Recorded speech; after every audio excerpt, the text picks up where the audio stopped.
Сәлем балақай.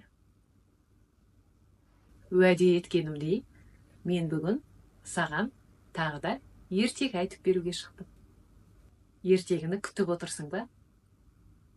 Жарайсың. Онда ертегімді бастайын.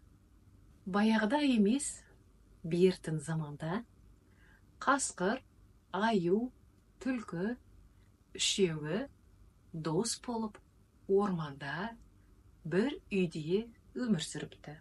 Олар тату-тәтті, тып-тыныш өмір сүріп жатқанда, орманға адамдар келіп, айналаға пластик бөтелке, қорап, ескі қапшық сияқты қоқыс заттарды тастап кетеді екен. Яғни, орман қоқыс тастайтын жерге айнала бастайды. Қасқыр ашуланыпты. Мына қоқысты не істейміз? Айналаның барлығы қоқыс болып бітті ғой, дейді екен. Ал аю болса, күшпен жинап тастау керек. Бұлар орманды бүлдірді.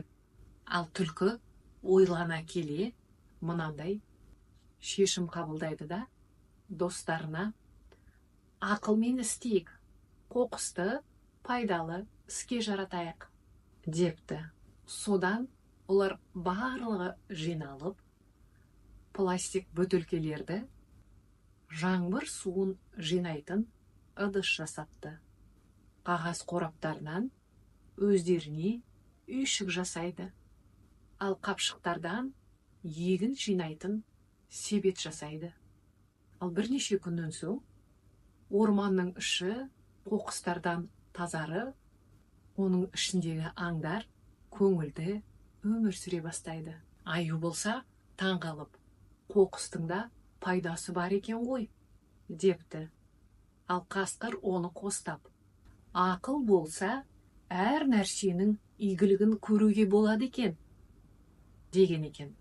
Ал түлкі болса, қулана күліпті. Әлемді өзгерткің келсе, бірінші өз айналаңды тазартып ал, деген екен. Бұдан қандай қорытынды шығарамыз? Әрине, біріншіден өз айналаңды таза ұстау керек екен. Табиғатты бүлдірмеу керекпіз. Ақылмен ынтымақ болса, кез келген қиындықты жақсылыққа айналдыруға болады екен. Жақсы балақай. Ертеңге дейін мен сенімен қоштасамын. Сау бол.